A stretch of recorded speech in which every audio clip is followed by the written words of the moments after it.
Olur olabilir. Tabii ondan sonra.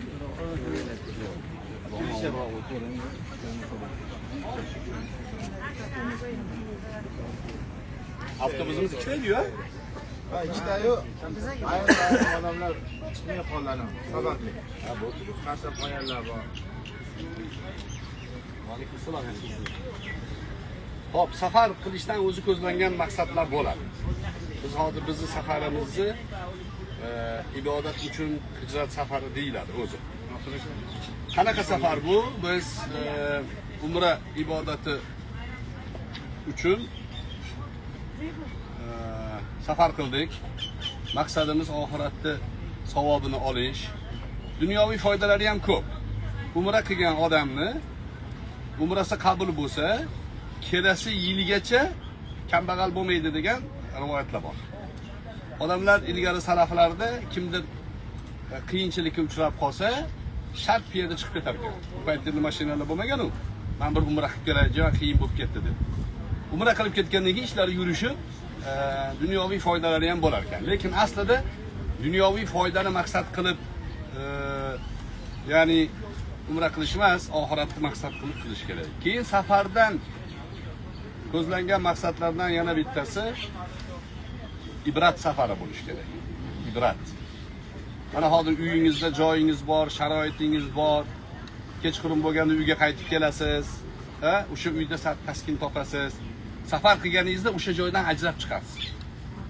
Va bilasizki, bu dunyo ham shunaqa ekan. Yaqinda ketamiz hammamiz. Shu yerga qapishib olish to'g'ri emas ekan.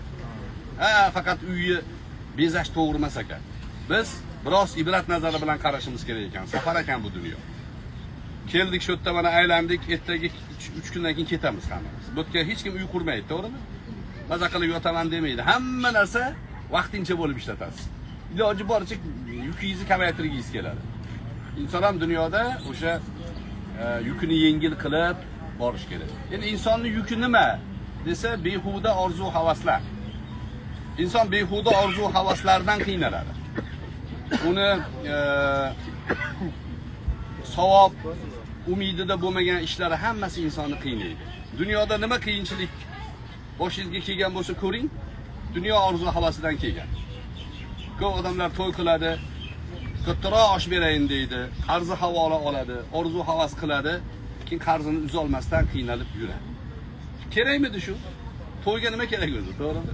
To'y ikkita yoshni nikohlab qo'yib, yaqinlarni ogohlantirib, ko'pchilikka kambag'al bechoralarga pulingiz bo'lsa xayriya qilib to'y qilsa bo'lmaydi. Orzu havas qilishadi. Orzu havas insonni oxiri qiynaydi. Safardan ko'zlangan maqsadlardan yana bittasi shu ilm. Safar ilm beradi odamga. Ya'ni bir ma'noda hech kim ko'rmagan, boshqa siz bilan yaqin odamlarni ko'pchiligi ko'rmagan narsani ko'rasiz. Ko'pchilik uchrashmagan odamlar bilan uchrashasiz. Ko'pchilik bilmagan tajribalarni orttirasiz. Safar ilm hisoblanadi. Ba'zi ulamolar aytgan. Men degan 40 yil ilm oldim, 40 yil. Shuni 20 yilini uyda o'tirib dars qildim degan. Qolgan 20 yilini safarda oldim degan.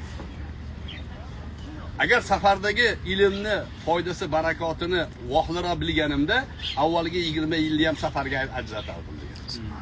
Safar zo'r narsa. Safarda mana erkaklar biladi, armiyskiy xarakterda bo'lasiz. Doim tayyor turishingiz kerak-da. To'satdan kechib ko'chib qolish shunga o'xshagan narsalar bo'ladi. Doim tayyor, doim sergak bo'ladi. Inson dunyoda ham doim tayyor, doim sergak turish kerak.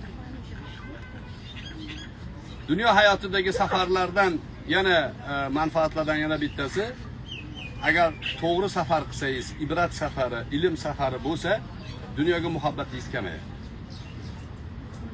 Dunyoga muhabbati kamayishlik insonning taqvosiga sabab bo'ladi. Taqvo jannatga olib kiradi odam. Dunyoga muhabbat hamma xatolarni boshi. Kim nima jinoyat qilayotgan bo'lsa, tagini surishtirib oling, dunyoga bo'lgan muhabbatidan bo'ladi. O'g'irlik qilayotgan pul uchun qilyapti. Qora olayotgan pul uchun qilyapti. Zino qilayotgan maishati uchun qilyapti. Shunga tayyorgarlik qilyapti. Dunyoga muhabbat hammasi. To'g'ri, dunyoga muhabbatni yo'q qilib bo'lmaydi. Dunyoga muhabbat inson bilan birga yaratilgan. Alloh taolo Qur'onda زين للناس حب الشهوات من النساء والبنين والقناطير المقنطرة oyat al-aya bir qancha zikrlarni degan. Zuyyina linnas degan, odamlarga ziynatlantirdik, ziynatli qilib qo'ydik. Hubbu shahavat minan nisa, ayollardan bo'lgan insonlarning ishtiholari. Val banin, farzandlarga bo'lgan muhabbat. Val qanatiril muqantara, puli to'la kassalar, hamyonlar. Bular go'zal ko'rsatildi. Val xoylil musawwama, otlar, markablar, mashinalar, minadigan narsalari go'zal ko'rsatildi. Bular go'zal ko'rsatilgan. Inson yaxshi ko'radi. Shunaqa farovon hayotni xohlaydi. Lekin unga muhabbat qilsa jinoyatga kiradi. Uni mukkasidan ketsa, hamma narsani shunga o'lchasa, unda hech narsa mezon, tavozun bo'lmaydi. Oilalarni buzilishligini 90% dunyoga muhabbat orqasidan. 90%. Ba'zilari bor, mana hozir men yaqinda bir ayollar to'g'risida ham gapirdim, erkaklar to'g'risida ham, hozir erkaklar to'g'risida. Ba'zi erkaklar bor, bolalar, yigitlar. Hozir telefon ko'payib ketgani uchun ko'chada bemalol hamma narsani kuzatish, ko'rish imkoni bor uchun uylanib oladi. Otasi bilmaydi, onasi bilmaydi. Uylanib oladi, bir juvonga uylanib oladi misol uchun. Keyin ota-onasi bilgandan keyin bolani aytadi, bizning mahallada nima deymiz endi? Qo'ni qo'shnilarning oldida qarindoshlar, uylantirishimiz kerak. Bir qiz bola olib berishimiz kerak. Keyin nima qilsang qo'yversan, qo'yaverasan. Bormi shunaqalar? Bor. Hayotda bor. Bir oilaga sovchi bo'lib boradi keyin. Bu oila bechora taqvodor, Xudodan qo'rqadigan oila. Uni keyin qizini oladi, bir oy yashaydi, 2 oy yashaydi, meni xotinim bor deb qo'yib yuboradi. Qaynona sig'dirmaydi. Ha, nima bo'ldi? Hali o'zi ayollar haqida bu narsa uyat hisoblanadi. Erkaklar ham uyalmayapti bu narsadan. Ayollarda ba'zilar aytadi, yuzimni oq qilib olishim kerak, oq pata kiyishim kerak deb. Erkaklar shu ishni qiladi. Nimaga? Shu dunyoga muhabbat. Dunyoga muhabbat orqasidan shu ishni qilyapti. Nomus yo'q, hayo qilish yo'q. Birovni qizi tarbiya qilib qo'lingizga berayotgan qizi u. Uni omonat qilib saqlash yo'q. Dunyoga muhabbat mana shunaqangi jirkanch ishlarga qo'l urishga sabab bo'ladi. Ayollarni ham, ayollar o'zingizlar yaxshi bilasizlar. Dunyoga muhabbat bo'lsa janjal qo'zg'aysiz. Orqaga tashab qo'ysangiz, eringiz sizga qaraydi shunday. Eringiz sizni himoya qiladi, joy bilan ta'minlaydi. Hamma siz uchun yuribdi, aytmasa ham. U bechara ichida uni davdi. Siz uchun yuribdi, lekin dunyoga muhabbat bo'lsa boshlaydi intrigani. Oddiy masalan, tilla oldirish kerak bo'lsa, boshqa tomondan keladi. Siz deydi, baxil ekansiz deydi, siz anaqaysiz, nafsoniyatiga tegishni boshlaydi. Erkakning nima qilishni bilmaydi, uni ovozini o'chirish kerak deydi. Tilla olib beraydi. Tilla olib bersa qutulsa mayli. Undan keyin brilliant ko'tadi. Shunaqa odamlar borda, bu faqat ayollarning nozikligi, erkaklar nozikligi emas, dunyoga muhabbatning yomonligi. Ra'su kullu xati'atin hubbud dunya degan asar bor. Hamma xatolarning boshida dunyoga bo'lgan muhabbat turadi. Dunyoni yaxshi ko'rasizmi? Bo'ldi, xatoga tushasiz. Yaxshi ko'ring, lekin uni muhabbat qilib qalbingizga joylab olmang. Qo'lingizda tursin. Payg'ambar alayhissalom men buni oldin ham aytib berdim, bir odam savol berib so'raganda. Masjidga kelsalar, masjidda namoz payti emas hali. Rasulullohning uylarini ko'rdinglar, masjidning oldida bo'lgan. Masjidga qarasalar, Abu Umamatul Bahili degan sahoba radhiyallohu anhu o'tiribdi, tushkunlikka tushib qolgan, ko'zidan, yuzidan ko'rinib turibdi mahzunligi. Ya Abu Umama, nima qilib o'tiribsan? Namoz vaqti emas hozir. Desa, ya Rasululloh, qarzim ko'payib ketdi. Tashvishlarim boshimni egib qo'ydi. Boradigan joyim yo'q. O'tiribman dedi. Qarang, sahoba boradigan joyi yo'q, masjidga borgan. Payg'ambar alayhissalom aytdilarki, ey Abu Umama dedilar, senga men zo'r narsa o'rgatib qo'yaman dedi. Shuni aytib yurgin, g'am tashvishlaring ham ariydi. Qarzlaring ham yo'qiladi. Dunyoda baxtli saodatli hayotga o'tasan. O'rgating ya Rasululloh. Payg'ambar alayhissalom duo o'rgatganlar. Duoni endi arabcha arabchani tushunadin sahoba. O'zbekchasida ruh bordi ichida. Aytgin deganlar. Allohim inni a'udhu bika minal hammi wal hazan. O Parvardigoro, meni g'amdan, tashvishdan o'zing panohingni ber. Ham hazan, arab tilida ikkalasi ham tashvishga ishlatiladi. Ham endi paydo bo'ladigan tashvishga aytiladi. Hazan paydo bo'lgan tashvishga aytiladi. Endi keladigan tashvishga ham, boshimga hozir tushib turgan tashvishga ham seni panohingni so'rayman. Qutqar ber. Va a'udhu bika minal ajzi val kasal. Ojizlikdan, dangasalikdan panoh so'rayman. Ojizlik bu joyda hech narsaga qo'lingiz bormay qoladi. Kimga borishni bilmay qolasiz. Kimga shikoyat qilishni bilmay qolasiz. Ojizlik bu joyda ibodatdan ham ojizlik. Namozga ham odamni ko'ngli tortmay qoladi. Bu yomon narsa bu. Allohdan panoh so'raladi. Siz namoz o'qiyapsizmi? Alloh sizni yaxshi ko'rgani uchun sizga nasib qilyapti-da. Mana hozir ertalab bomdodni o'qidingizmi? Hozir peshinga yaqin bo'lib qoldi, peshinga nasib qildimi? Bomdodni qabul qildi, peshinga nasib qilyapti. Tushunyapsizmi? Mana shu ojizlikdan, ibodat qila olmay qolishlikdan, hech narsa qo'lidan kela olmay qolishlikdan, dardimni hech kimga ayta olmay qolish ojizligidan panoh so'rayman. Kasal arab tilida dangasalikka aytiladi. Bizda kasal deyiladi. Dangasalik shu asli. Dangasalik. Dangasalik ham yaxshi emas. Ayniqsa kambag'al odam dangasa bo'lsa, bu dard ustiga chiqib qoldi, tuzalmaydi. Kambag'al biroz shijoatli, g'ayratli bo'lish kerak. Boy odamlarni ko'ring, yotmaydi oyog'ini uzatib. Uyda yotib oyog'ini uzatib yotgan kambag'al asosan. Yugur qilayotgan boy u g'ayrati bo'ladi. Minal ajzi val kasal. Va a'udhu bika minal bukhli val jubun degan. Baxillikdan panoh so'rayman. Alloh degan. Baxillik ham insonni boshqa insonlarni nazdida hurmatini tushirib qo'yadi. Baxil odamlar bo'ladi-yu. Ba'zi odamlar do'stiga kaptar sovg'a qilar ekan. Nima kelsa qaytib keladi derkan. Kaptar qaytib keladi. Tovuqxonasini 2 qavat qilib qurar ekan. 2 qavat. Tuxumlagandan keyin tuxumni birinchi qavatga tushib ketadi, tovuq qaraydi, tuxumlamabman deb yana tuxumlar. Bunaqa darajada jimri, bunaqa darajada baxil bo'lmaslik kerak. Inson tabiatida bor baxillik, uni tarbiya qilish kerak. O'sha baxillikdan panoh so'raladi o'zi. Allohim, meni sal qo'limni, ko'nglimni ochiq qilgin. Xayriya qiladiganlardan qilgin. Menga ber, men berayin. Zakot beradiganlardan ham qilgin deb duo qilish. Jubun qo'rqoqlik. Jubun qo'rqoqlik. Qo'rqoqlikdan ham panoh so'rash kerak. Insonda qo'rquv bo'ladi, lekin o'ta qo'rqoqlik to'g'ri emas. Qo'rqoq odamni shijoati bo'lmaydi. Qo'rqoq odamni qadari o'zgarmaydi. Shijoat umrni qisqartirmaydi. Qo'rqoqlik umrni uzaytirmaydi. Bir xil qadar bo'ladi. Qo'rqmaslik kerak, ba'zida to'g'ri gapni gapirish kerak, ba'zida to'g'ri yo'lda yurish kerak. Ko'nglingizda bormi aytishingiz kerak. Qo'rqmaslik kerak. Hatto tasavvuf ulamolar aytadi, muhabbatda ham qo'rqmaslik kerak. Yaxshi ko'rdingizmi bir do'stingizni, men seni yaxshi ko'raman Alloh yo'lida deb qo'yish kerak. Qo'rqmaslik kerak. Oxirgisi va a'udhu bika min g'alabati dayni va qahri rijal. 2 xil rivoyat kelgan. Min dala'id dayni va g'alabatir rijal. Bu ham kelgan. Ya'ni qarzni meni ezib qo'yishligidan panoh so'rayman. Qarz hammani boshida bor, lekin qarz ezib qo'yishligi bor. Erkak kishi qarz bo'lishligi o'ta hatto yomonda endi.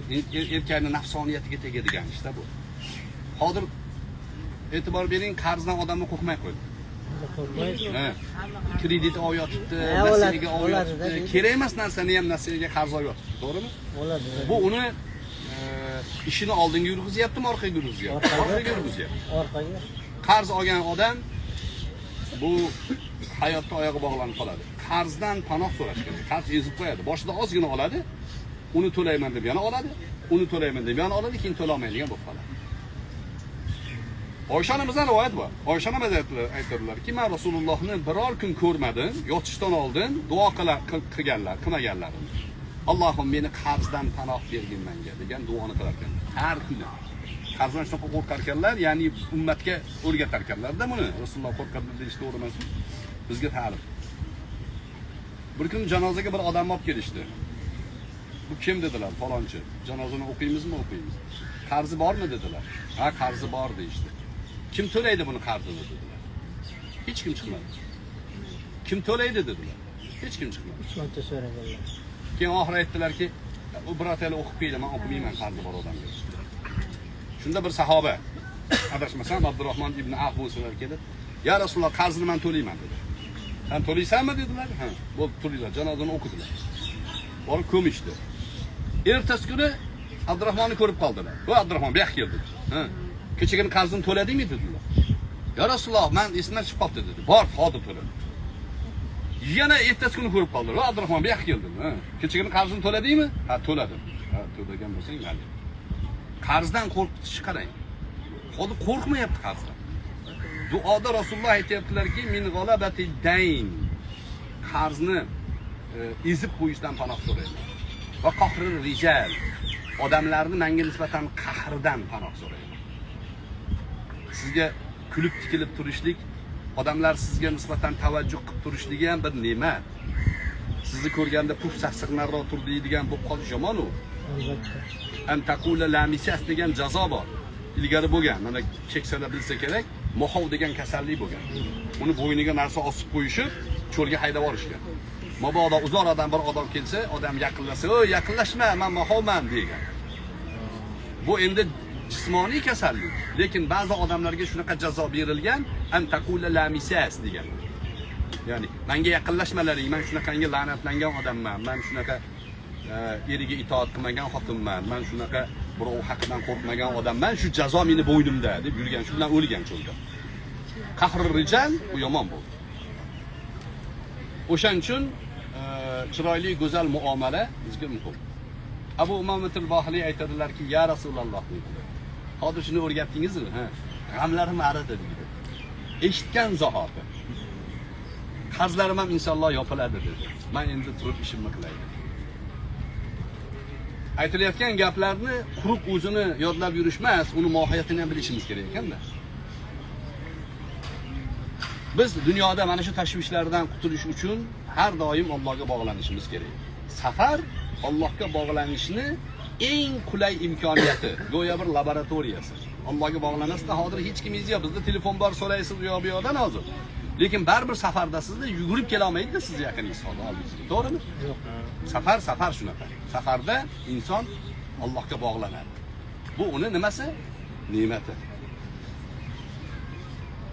Biz bu safardan yana ko'zlagan maqsadimiz uyga qaytganimizda umrimizni barakasini eslab qo'yishimiz kerak. Odamlar yashaydi, 60 yil, 70 yil, 80, 90 yil yashaydi, lekin nimani ko'rgan u hayotida? Yosh bola ko'rgan fikrda bo'lmasligi mumkin. Ba'zi odamlar bor 50, 60 ga bormaydi. Misol uchun deylik, 20, 30 ga borgan, lekin ko'p narsani ko'rib olgan. Chunki ular safar qilgan. Ko'p safar qilgan. Ko'pchilik bilan ko'rishgan. Va ibrat olgan. Ko'rish bilan qarashi farqi bor. Qaraganda boshqa narsa, ko'rish boshqa narsa. Ya'ni ko'rish boshqa narsa. Bu safardan qaytganimizdan keyin uyimizga borganimizda hammamizda qanaqadir odatlar bor. Yaxshidir, yomondir. Noqulay odatlar, ba'zi odam ko'p uxlar balki, ba'zi odam sigaret chekar misol uchun. Ba'zi odam yolg'on gapirib qo'yar. Shu odatlardan voz kechdim deb qasd qilish kerak. Hijrat safarda uyingizdan ko'chib keldingiz bu yoqqa, to'g'rimi? Endi o'sha yomon odatdan ko'chib qaytib borish kerak. Qolish kerak shu joyga. Harakat qilish kerak. Bundan keyin qancha yashaymiz? Qancha yashaysiz? Alloh biladi. Qancha yashaymiz uni Alloh biladi. Uzoq emasda baribir. Hozir yashagan umrimizchalik umr qolmadi hammamizga. Men 50 ga kirdim, men yana 50 yil yashamasam kerak. Demak nima? U 1000 orzu qilganingiz bilan, 1000 yil yashaganingiz bilan o'lamiz biz. O'larkanmiz, mana shu o'lim muddatida biz hamma ya'ni noto'g'ri ishlarimizdan qaytib yaxshi ishlarga ulgurib qolish kerak. Tarixda shunday ulamolar bo'lgan. Yashagan yoshi 40 yosh. 40 yoshda qo'shnisi hasad qilib zahar berib o'ldirib qo'ygan. Abdulhay Laknaviy degan odamni. Abdulhay Laknaviy yozsangiz chiqadi. ChatGPT'ga yozib, buni suhbatdan keyin o'rganinglar. Hindiston emas. islom ulamolarining ichida ko'p kitob yozganlar ro'yxati bor. Eng ko'p kitob yozganlar ro'yxatiga kiradi shu odam. Abdulhayy Laknaviy 40 yoshida yozgan kitoblari bu 200 yil yashagan odamning kitobidan ko'p. 18 yoshida hamma kitob o'qib bo'lgan, 18 dan buyog'ida 40 yoshgacha 22 yilmi faqat kitob yozgan. Hanafiy mazhabini eng rojih imomlaridan. Qo'shnisi hasad qilib zahar berib o'ldirib qo'ygan. Sa'd ibn Muoz degan sahoba 36 yoshida vafot etgan. 36 yosh. Ya'ni navqiron paytida tasavvur qiling, kim hozir 36 yosh? O'sha yoshda vafot etgan. Musulmon bo'lganda 30 yosh bo'lgan. Tasavvur qiling, 30 yoshda musulmon bo'ldi. 6 yil musulmon bo'lib yashadi, vafot etdi. Vafot etganda payg'ambar alayhissalom aytganlarki, bu solih bandaning vafotidan arsh larzaga keldi deganlar. Sirat ulamolar aytadi, "Ey Sa'd, nima ish qilding 6 yilda? Seni vafotingdan arsh larzaga keldi. Nima ish qilding a? 6 yil umr jannat bashoratini olgan shu sahoba. 6 yil umrda jannatda qo'lga kirityapti. 60 yil, 600 yil yashasangiz ham agar to'g'ri yo'lda bo'lmasangiz bo'lmaydi. Avvalan bir ikki anaqalarni aytdim. Hozir o'rni kelganda buni ham aytaylik. Umr haqida, yashash haqida. Odam ko'p yashagisi kelaveradi-yu. Masalan, hozir o'lim bor desangiz, hamma odamning ichida men haqimda emas degan narsa bo'ladi. Yonimdagi shekilli. O'shanga o'lim haqida askiya aytsangiz ham insonda nima bo'ladi? Yuziga tabassum yuguraveradi. Chunki o'zi haqida gap ketmayapti. Bir kuni to'y bo'lyapti bir joyda. To'yda endi odamlar shunaqa maza qilib o'ynayapti. Yoshlar o'rtaga turib olgan. Dunyoda bundan baxtiyor yo'q. Ashulaga quloq solsam, 4 oyoqlik cho'bin ot bir kun senga yetaro deb ashula aytyapti. Ana o'ynayapti. O'lasan deyapti. O'y, sen tobut kelyapti senga deyapti, o'ynayapti. Nimaga desa, inson abadiy hayotni biladi, his qiladi. O'lmasam kerak deyaveradi. Ko'rganda u o'lgandan keyin abadiy hayot bor, uni his qiladi, biladi. Uni ruhida bor bu narsa. O'shaning uchun dunyoda abadiylik yo'q. Aniqmi? Ozgina muddat, 5 yil, 6 oy, 3 kun, 4 kun. Mana shu suhbat balki sabab bo'lib qolib jannatga kirsaymi? Mumkin-ku, to'g'rimi? To'g'rilashimiz kerak o'zimiz. Jannatga kirsak bir-birimizni qidirib yuramiz. Bu dunyoda shunaqa safarlar qilgan edik. Bu dunyoda shunaqa ishlar bo'lgan edi. Eslab yuramiz. Lekin uning uchun tayyor bo'lishimiz kerak. Uning uchun hamma narsani shunga yo'naltirishimiz kerak. Bo'lmasam dunyo o'tib ketaveradi. Bir yigit hech narsasi yo'q. Kech bo'pti endi. Qayoqqa borishimni bu yoqqa qarabdi, bu yoqqa. Qarasam hammom bor ekan. Hammomning orqa tomonida ilgari o'tin bilan qizdirilgan u. O'tin bilan qizdirgan, hammom o'chgan. Go'lax bunaqa o'sha yoqadigan joy. Da qarasa issiq, uchi sovuq ekan. O'sha yoqqa kiribdi-da, haligi kullimdomda qilib issiq, kirib uxlabdi. Kechqurun. Shunaqa maza qilib uxlabdi endi. Ertalab turib kelishib, do'q qarasa to'g'risida qasr turganmish, qasr. Qasrning ichidan o'sha amaldor zodagon chiqib, u ham kelishyapgan emish. Keyin qarab aytgan ekan zodagonga. Seni ham kuning o'tdi, meniki ham o'tdi. Qasrda yashagan o'tyapti-da. Go'laqda yashagan ham o'tyapti. Tarixda Harun ar-Rashid degan xalifa bo'lgan. Harun ar-Rashid Abbosiylarning katta xalifalaridan, bu Banu Zahro degan bir katta qasr qurdirgan. O'zi uchun, hayoti uchun Ko'fada, Bag'dodda. Katta qasr qurdirgan, qasr endi qizil marmardan, shunaqa boshqacha bo'lgan. Bitganda shoirlarni chaqirgan. Shoirlar kelib maqtashgan uni. Ey Harun, qanaqa qasr qurib qo'yding?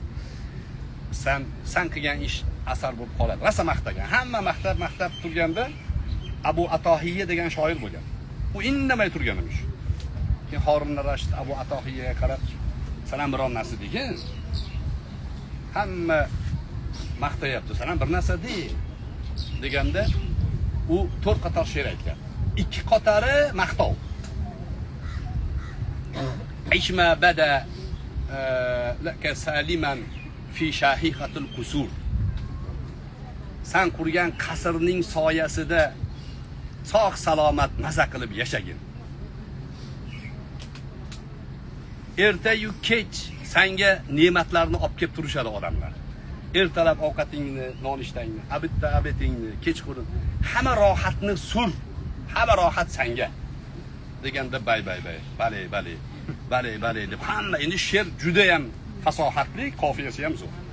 2 qator tugagandan keyin orqasidan aytadiki, agar deydi, jon xalqimingga kelib xirillashni boshlaganingda deydi, bu qurgan qasrlaring hammasi g'urur, aldanish, yolg'on ekanligini o'shanda bilasan.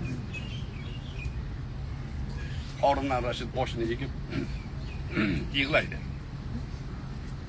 Atrofdagi odamlar Abu Atohiyaga sen qanaqa odamsan, shunaqa qilsan kunda ham buni ko'nglini buzasanmi? Sen maqtab qo'ysang bo'lmaydimi deganda Harun ar-Rashid dedi, yo'q, tegmaydi bu. Eng to'g'ri gap shu gapirdi deydi. Bu qurgan qasrim nima bu? Bu to'g'ri gapirdi, bu g'urur bu deydi. Dunyoga saqlagan hamma narsamiz g'urur, aldanish. Bir devona bo'lgan o'sha paytda. Devonani oldiga kelib Harun ar-Rashid so'ragan. Qasr, katta qasr endi. Menga bir nasihat qil degan devonaga. Devona qarab turib, mana bu qasring, mana bu qabring degan. Nasihatning go'zalligini qarang. Qasr bilan qabr. Dunyoni vaqtincha ekanligi mana shu safarlarda bizga ibrat bo'lish kerak. Alloh taolo bu safarimizni xayrli muborakli qilsin. Amin. Tasodif emas. Ko'rishganimiz, birga safar qilganimiz, birga shu suhbatni o'tkazayotganimiz. Hammasi hujjatli. Alloh taoloning qadari bilan, tavfiqi bilan ko'rishdik. Shu suhbatlarni Alloh ilhom qildi, gaplashdik. Sizlarning ichingizda Allohga muhabbati bor, Alloh uni yaxshi ko'radigan, Allohning do'stlari ham bor. Haqqimizga sizlar ham duo qilinglar. Bunga o'xshagan safarlarda ko'p ibratlar, ko'p namunalar, ilm olib borishimizni Alloh o'zi nasib qilsin. Kamchiliklarimizni o'zi bartaraf qilsin. Yaxshiliklarimizga ko'p tavfiq bersin. Alloh kimni yaxshi ko'radi? Hammamiz Allohni yaxshi ko'ramiz deymiz, lekin Alloh yaxshi ko'radimi bizni? Uni qatdan bilamiz? Desa, Hasan al-Basri aytganlar, adashmasam, sen hozir nima ish qilyapsan? Shunga qaragin deganlar. Qilayotgan ishingga bir qaragin deganlar. O'sha ishing Allohning roziligi uchun bo'layotgan bo'lsa, demak Alloh seni yaxshi ko'radi. O'zi rozi bo'ladigan ishga nima qilib qo'ydi? Yo'llab qo'ydi seni. Agar sen qilayotgan ish Allohning g'azabini keltirayotgan bo'lsa, sen qilayotgan ish Alloh rozi bo'lmaydigan ish bo'lsa, sen Allohning muhabbatidan mahrumsan. Tavba qil degan. Alloh taolo hammamizni Alloh bizga muhabbat qiladigan bandalardan qilsin. Navoiyning bizning zo'r bayti bor. Navoiy aytadiki, menga Alloh amr qilgan, amal qil dedi. Qabul qiladimi, rad qiladimi, meni ishim emas degan. Allohning ishi. U buyurgan bo'ldi, menga amal qil deb buyurgan bo'ldi. Amaling qabulmi yo'qmi degan narsa meni ishim emas, uni ishi. Qabul qiladimi, yo'qmi, banda men amal qilaman. Zo'r gap. Alloh taolo hammamizga amal qilishni, Allohning tavfiqiga ergashishimizni nasib qilsin. Savolingiz yo'qmi? Ustoz Rashidovga turmush savol. Odam otamiz bilan mana hayolimiz yerda chiqqandan keyin necha yil birgalikda 200 yil degan rivoyatlar bor, lekin bular hammasi ishonchli gap emas. Qur'oni Karimni uslubi shunga o'xshagan hodisalarda faqat ibrat jihatini zikr qilaveradi Qur'on. Ibrat jihatini zikr qilaveradi, odamlarga ibrati yo'q narsalarni aytmaydi. Masalan, Odam alayhissalatu vassalom necha yil yer yuzida yurganlar. Bu Qur'onda yo'q. Necha yil yashaganlar. Qur'onda yo'q. Nimaga desa, u bizga muhim emas. 1000 yil yashasa ham shu, 60 yil yashasa ham shu. Oxirgi ummatning umri 60-70. Payg'ambar alayhisalom shuni aytganlar. Mening ummatimning asosiysi, aksari 60-70 deganlar. 100 ga borib bormaydi. 100 o'zi qiyin narsa. 100 ga kirish hozir 100 yoshga kirib vafot etsa bayram deyapti odamlar. O'lolmaslik ham yomon. U eski davrda ko'p yashagan. Bir kampir yig'lab o'tirgan ekan. Ha, nima yig'layapsiz deb bolam o'tib qoldi. Necha yosh edi? 280 yosh edi dermish. O'zi 600 ga kirgan ekanda. Shunaqa bo'lgan u paytda davrda. Lekin o'sha ham o'tib ketgan. Musa alayhissalom chaylasi bor ekan, chayla. Eshiklari sal qiyshiq ekan. Kirib chiqadi shu qiyshiq ochilib, qiyshiq yoqiladi. To'g'rilab qo'yingmi desa, necha yashaymiz? Falonchi. Masalan 500 yil. 500 yil yashar ekanmiz nima qilaman dedi. To'g'ri bo'lib Biz 50 yil 60 yil yashaymiz, 500 yillik yuqoryapmiz-da. Ya niyatda yaxshi qilsangiz, mendan keyin sadaqa joriy qildim desangiz, mayli, u bo'ladi, mayli. Lekin muhim narsa umrdan foydalanib qolish. Eng muhim narsani so'rash. Eng muhim narsa. Yana bitta savolga siz ko'pchilikda qarzlardan ana shular beraman deydigani ham bor, hech bermayman deydiganlar bor. Shunda qanday yo'l tutish kerak? Masalan, nima deydi? Ha, beraman deganini siz zakot pulingizga hisoblaysiz. Uni zakot pulingizdan, chunki beraman deb turibdi, berish ehtimoli bor. O'shani hech yo'q borib turib, masalan 10 ming qarzi bo'lsa, 250 ber, zakotini berib qo'yasan degan. 9850 qoldi senda deb 250 ni berib yubordi zakotga, misol uchun. Shunaqa qilib bo'lsa ham olish kerak. Endi ba'zi qarzlar bor, u olgan bermayman deyapti. Yoki vaziyati bera olmaydi, ko'rib turibsiz, bankrot. Bu ana cho'lga ko'mib qo'yib yo'qotib qo'ygan pulga o'xshaydi. Qachonki topilsa zakot berasiz. Topilmasa ketdi u. Tushundingizmi? Ana odam qachonki bersa, bergan yilidan. Ulamolar ikki xil fatvo aytgan, shu zakot qodir bo'lgandan qazosini beradi degan Abu Hanifa rahimahulloh. Abu Yusuf aytadilar-ki, yo'q, topgan, o'sha olgan kunidan zakotini beradi. Ustoz shuni beradigan sharoiti bor-da, lekin beradi. U hujjat, o'zi qarz berishda hujjat qilish kerak asli. Yozuvchi qilish kerak, o'sha sharoiti bo'lsa keyin undirib beradi. Misol uchun. Endi unaqa narsa yozuvchi yo'q. Qani bermayapti, inkor qilyapti. Olish yo'llarini qilyapsiz, ola olmayapsiz. Demak, u yo'qolgan pulga hisob bo'lib turadi. Ustoz, mana shu berilgan summada hisoblangan, lekin bugungi kunda narxi juda yuqoriladi. Ha. Inflyatsiya masalasi bor, kasod deydi bizda anaqada. Kasodning ham turlari bor. Bozorda kasod, odamlarning qo'lida kasod, har xil. Kasod inflyatsiyani miqdori 30% dan oshib ketsa, masalan 10 ming pulingiz deylik 6 mingga tushib qoldi. Qadri yo'qoldi. Endi 6 ming olasizmi undan? O'sha 10 mingga olasizmi, 6 minglik qadrni olasizmi yoki 10 ming qadrni olishingiz kerakmi desa, 30% dan oshib ketsa qadrini olasiz. U qadri nima bilan hisoblanadi desa, u qadri tilla bilan hisoblanadi. Chunki tilla butun yer yuzidagi qiymatni belgilovchi omil. O'shaning uchun tillani nasiyasi joiz emas.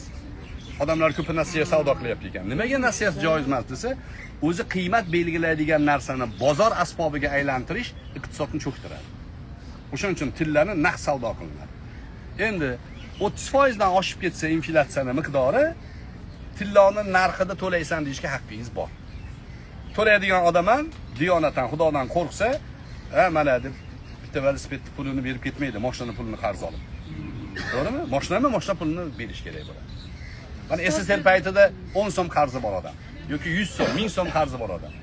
1000 so'mga uchastka berardi. To'g'rimi? Qishloqlarda 1000 so'mga uchastka berardi. Hozir 1000 so'm bersaydimi bo'ladi? Bo'lmaydi. Yo, uchastka narxini berasan deydi. O'sha paytda. Ustoz, to'g'risini aytsam, bu tillaydi. O'shanda gram nima? tillaydi. Shunda bir so'm ham olmaganman. Shu tilla berilgan, gramlar berilgan, so'mda hisoblangan, lekin bir so'm olmadim. Oltindirki, ololmayapman, lekin bermayman demaydi. Beraman deydi. O'zi qurilish quradi, oladi. Alloh sog'. Shunda summasiga olamanmi? Ayollar juma namozi bilan janoza namozini o'qiydimi? Bizda endi odatda o'qilmaydi-yu, jumaga bormaydi ayollarimiz, janozaga chiqishmaydi. Haramda shunaqa bo'lib qoladi desa, haramda o'qiyverasiz. Jamoatga qo'shilib ayollarning safida turib, jumadan o'qiyverasiz, jumadan keyin turib janozani ham o'qiyverasiz. Muammosi yo'q. Shunda ular bir tomonga salom beradi. Biz ikki tomonga salom berib turaveramiz. Oilaviy mavzuda ham savol bor. Bismillah. Hozir ham 1-2 uchun chiqargan bo'ldik mavzuga doir. Bir savol bo'lganda javob bera olmadim. Ayol kishi bir necha bor oila qiladigan bo'lsa, eri roziligi muhim. Ko'p eshitamiz. Qaysi biridan so'raladi? Qaysi biridir bilan yaxshi yashab rozilik topgan, qaysi biridir bilan holat boshqacha. Sal boshqacharoq savol berishgan, shu gapingizga anaqasi bor. Ayol kishi bir nechta turmush qurdi va qiyomat kunida jannatga kirdi deylik. Qaysi eri bilan bo'ladi? Hammasi bilan bo'lmaydi-yu desa, axloqi go'zali bilan bo'ladi. Er axloqi go'zal bo'lsa, ayol axloqi go'zalni tanlaydi. Ba'zilar tanlaydi ham deyishgan, ayol o'ziga tanlov beriladi, kim bilan yashasang deb. U axloqi go'zalni tanlaydi. Ba'zilar aytadiki, eng oxirgi eri bilan yashaydi deydi. Eng oxirgi eri bilan jannatga kiradi deydi. Bunga misol Huzayfatul Yamoniy degan sahoba bo'lgan-a? Kim taniydi Huzayfani? Huzayfa sirlar egasi. Payg'ambar alayhisalomning sirlarini egasi bo'lgan. Sirrun nabiy laqablari. Huzayfa shunaqangi muhim shaxs bo'lgan. Madinada janoza bo'lyapti, hamma Huzayfaga qarab turgan ko'zini qirida. U sekin chiqib ketib borsa, Hazrat Umar ham, "Ye, Huzayfa chiqib ketdi-ku" deb ketar ekan. Nimaga? O'lgan odamning munofiqligini bitta Huzayfa bilgan. Rasululloh unga sanab berganlar, falonchi munofiq. U bilardi.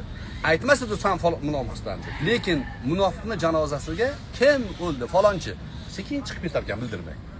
Hazrat Umar ajoyib bo'lganlar-a.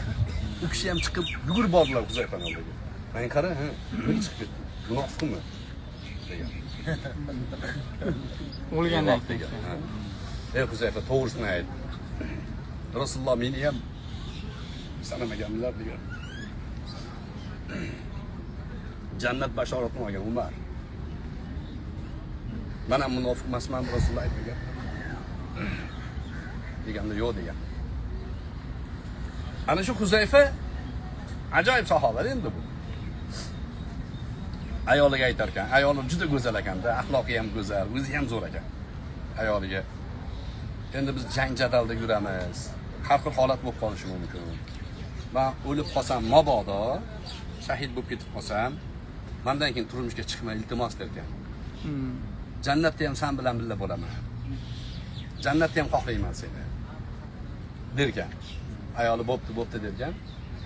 Nima bo'ptiki, ayoli birinchi o'tibdi. 3 kundan keyin uylanyapti o'zi. Erkaliga ishonchi yo'q. Erkakning kallasida har xil fikr bo'ladi. Lekin mana shu rivoyat o'shaga dalil, ya'ni eng oxirgi vafot etgani bilan so'raladi. Qiyomatda savol javob kelganda roziligi muomala hamma so'raladi. Nechta erkak bilan yashagan bo'lsa ham ular bilan muomalasi oldi-berdi so'raladi. Lekin kim bilan birga yashaydi, o'sha bilan. Hatto shunaqa hadis bor. Armala hadisi deydi. Bir ayol bola chaqasi bilan tul qoldi. Eri o'tib ketdi. Va ana shu bola chaqalarini, bolalarini o'ylab turmushga chiqmadi. Shu ayol jannatga kiradi. Shunaqa degan hadis ham bor. Bu endi ya'ni turmushga chiqish mumkin emas degani emas, lekin turmushga chiqsa chiqaversin. Lekin men sabr qilaman, shu bolalarimni o'ylab, shularning tarbiyasini deb sabr qilaman desa, jannatga kirish haqida boshqalar qiladi. Alloh o'zi xayrlisini nasib qilsin. Amin. Hojilarning zaminlarini o'g'illari, nevaralari 7 yashagan. Hozir yakunlabdi. Mashallah. Yakunlar shu odamning haqiga duo qilishimiz. Iltimos qilishimiz. Bo'ldi. Ustoz, bitta savol beray, yana ruxsat bering. Ustoz, tibbiyotdan bo'lsin, filologiya bo'lsin, Madina bo'lsin, grammatika bo'lsin, qaysi nimadan kelmasa siz hammasiga javob bera olasiz. Bu qancha ilmni o'zlashtirishning siri nimada? Endi shuna deb o'ylaydi ko'pchilik. Ko'p Kuzatib boraman-da, Instagramda. o'zi aslida oddiy biz bilgan narsani so'raydi odamlar. Bilganimizni aytsak, u bilar ekan deb o'ylashadi. Anaqa ma'lumotlar hozirgi kunda jurnalistikada o'qiganmiz. Ma'lumot yangilab turish, doim kitob ko'rib turish vazifamiz bor. Lekin u odamlar o'ylayotgan singari hamma narsani bilamiz, mutaxassis demaymiz. sohamizda o'zimiz mutaxassis bo'lgan sohada aytar ekanmiz, bu meni gapim emas deymiz. Lekin siyosat yo'nalishi, tibbiyot yo'nalishi deylik, boshqa sohalarda bu mening shaxsiy fikrim. Soha egasiga murojaat qiling deymiz har doim. Sohani egalari o'sha tibbiyot bo'yicha 10 yil, 15 yil o'qiganlar bor. Mana fatvo masalasi, diniy idora, oila masalasini so'raydi. Juda ko'p hozir men qo'rqib ketaman-da. Juda ko'p bizga yozishadi. Oilalari mavzulari. Juda ham chalkash. Fatvo bo'limiga boringlar deyman. Fatvo bo'limi bizning ne'matimiz o'zi. Ulamolar o'tiribdi-da siz bilan bizni oilamizni o'sha baxti uchun, tug'ilgan savollarga javob uchun ulardan foydalanish kerak. Fatvo bo'limi bor, o'shanga borib o'shadan so'rash kerak. Voqealiklarga shuning uchun javob bermaymiz. Mana shunaqa bo'ldi, mana shunaqa bo'ldi. Juda ko'p ko'rdik-da. Bir ayol yozyapti menga. Erim deydi, bolalardan voz kechgan, aliment ham to'lamayapti. Hozir mana men Amerikada yuribman, jonlida so'rayapti. Amerikada yuribman, menga pul jo'natmayapti. Menga qaramayapti deb yozyapti. Keyin men aytdimki, bu voqealik bu. Men bilmayman, eringizdan ham eshitish kerak o'zi, to'xtang. Sizga endi ko'rinishdan hozir zulm qilgan bechorani Amerikada yuribdi. 3-4 ta bolasi bor, pulchini atmayapti ekan. Deb sizni eringiz zolim ekan desam, eringiz qiyomatda meni yoqamga osiladi, mendan so'ramading-ku deydi. Bo'ldi, gap tugadi. 3 kunmi 4 kundan keyin dichkamga xat keldi. Eridan. Falon kuni falon ayol sizga savol berdi-yu, ha. Shu ayol bolalarimni soxta dokument bilan menga qo'l qo'ydirtirib, Amerikaga olib qochib ketgan mendan so'ramasdan. Mendan so'ramagan. Qidirib topolmay sizga savol berganini bildim Amerikada. Mendan pul so'rab yotibdi, men unga pul beramanmi hozir deyapti. O'zi chiqib olgan ko'chaga. Eri bir tiyin olmaydi. U doda xo'ja. Men deydi, o'zim eplayman deydi. Eri nima qiladi? Bo'pti, epla. 3 kundan keyin pul so'raydi. Pul bermasa, mana bu bolasini tashlab qo'ygan. Mana shunga o'xshagan hodisa bo'lavergani uchun doim aytaman, ki bizda ustozlar ham shuni o'rgatadi. Voqealikni ikki tarafni eshitib hal qilish kerak. Yana qiziq hodisalardan. Men umumiy gapiraman-ku, masalan, o'g'rilik yaxshi emas deyman. Ha? Misol uchun deylik, misol keltiraman. Bir ayol erini pulini o'g'irlabdi. 20 million pulini o'g'irlab ishlatib yuboribdi. Eri unga borib qattiqroq tegibdi, misol uchun. Desam, shunaqa gap gapirsam, meni lichkamga yozishadi. Siz nimaga bizni gapiryapsiz? Ya? O'g'ri o'zini o'zi fosh qilyapti. Talabalarning ichida bittasi tovuqni so'yib yeb qo'yibdi-da, bildirmasdan. Lekin bekitgan, kim yeganini hech kim bilmaydi. Ustozi hammasini yig'ibdi-da, menga qaranglar debdi. Bugun sizlarning ichinglarda bittanglar tovuqni so'yib yeb qo'yibsizlar. Men o'zi o'sha odamni ko'rib turibman, o'sha bolani. Boshida shu tovuqni patib turibdi. Desa bitta bola mana qiladi. O'g'ri o'zini sotyapti. Men o'g'irlik noto'g'ri, misol falonchi shunaqa qilgan desam, meni ichkamga nimaga meni gapiryapsiz yozyapti. Bitta ahvolni qarang. Bitta qattiqligini qarang, shuutsizlikni qarang. Sen hadislarni tashlab olaylikmi, bo'ldimi endi? Gapirmaylikmi, o'g'rilik haqida gapirmaylikmi-ki-da? O'shaning uchun amr ma'ruf qilgan odamning hayoti xatarli bo'lishligining sababi uni razil odamlar yomon ko'radi. Yaxshi odam yaxshi ko'rib qolaveradi, chunki unga yaxshilikni gapirasiz. Yomon odam sizni yomon ko'radi. Sizga nisbatan nafrati bo'ladi. Nimaga o'g'rilikni gapiryapsiz? Fohishalikni gapiryapsiz. Fohishalarni hozir shunaqa bozorga yuribdi hozir. Shunaqa kanallar ochilib ketgan. Paloncha, Pokistoncha joyga yetkazib beramiz. Voy, fohishalikka qizlarni yetkazib beramiz deyapti. Beryapti hamda boshqa mamlakatlar. Beryaptilar hamda. Yo, biz o'zimizda ham deyapti. Endi o'shalarni gapirsak, fohishalar meni yomon ko'radi. Ularni yomon ko'rishi menga yoqadi. Ular yaxshi ko'rmasin meni. Sabrizga bog'laylik. Ular meni yaxshi ko'rmasin. Menga Xudo degan odam bo'lsa, yonimda bitta odam bo'lsa ham bo'ldi. Bir she'rim bo'lardi. Shart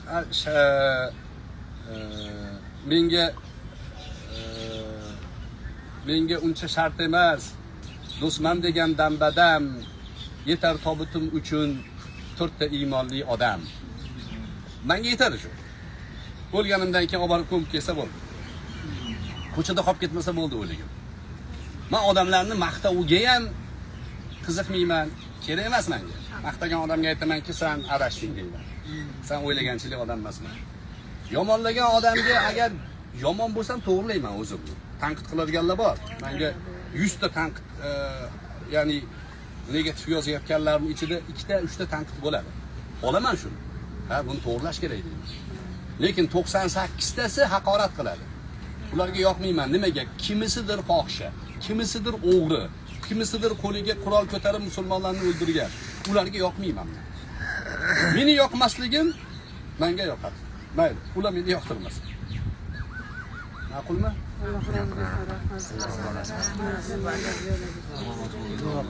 Sog' bo'linglar inshaalloh. Qur'on o'qib beraymi? Sag'ira. أعوذ بالله من الشيطان الرجيم بسم الله الرحمن الرحيم لا خير في كثير من نجواهم إلا من أمر بصدقة أو معروف أو إصلاح بين الناس ومن يفعل ذلك ابتغاء مرضات الله ومن يفعل ذلك ابتغاء مرضات الله والله نؤتيه من يشاء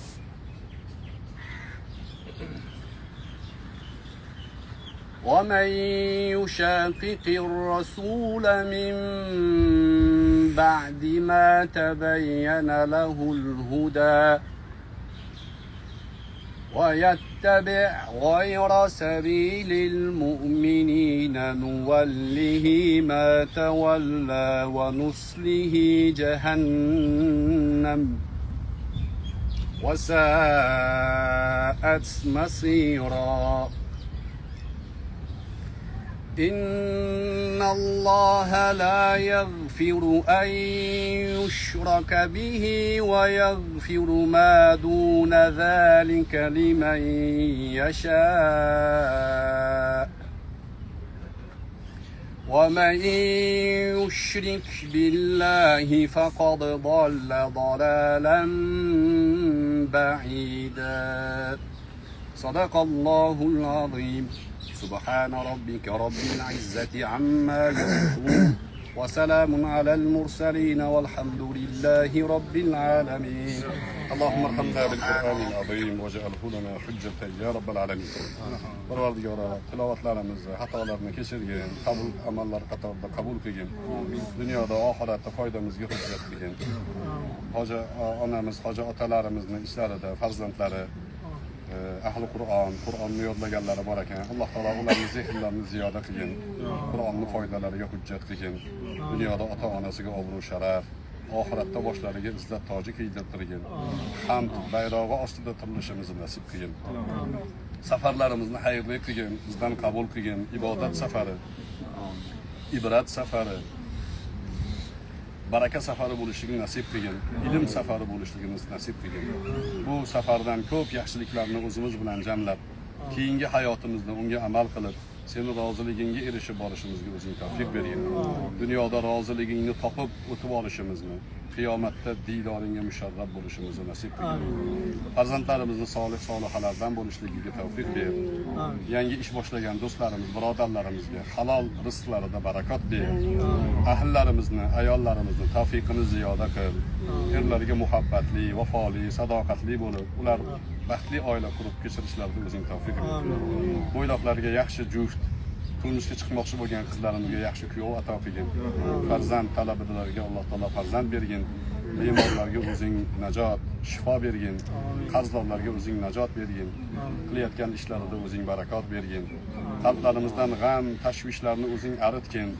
Qo'rqoqlikdan, baxillikdan panoh bergin. Ojizlikdan, dangasalikdan panoh bergin. Qarzga botib qolishlikdan, odamlarning qahridan bizlarga panoh bergin. O'zingning roziligingga erishishimizga tavfiq bergin.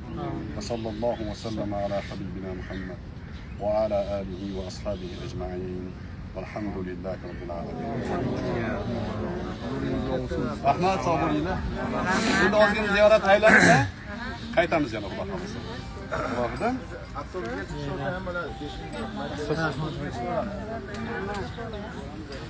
Lan so'rashdi.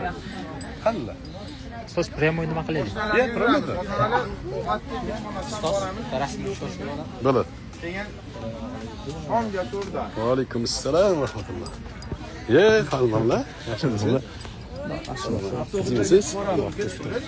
Assalomu alaykum, yaxshimisizlar? Jiddadan sizlar bilan jonli efirda bo'ldik. O'zinglarni ehtiyot qilinglar. Assalomu alaykum va rahmatulloh.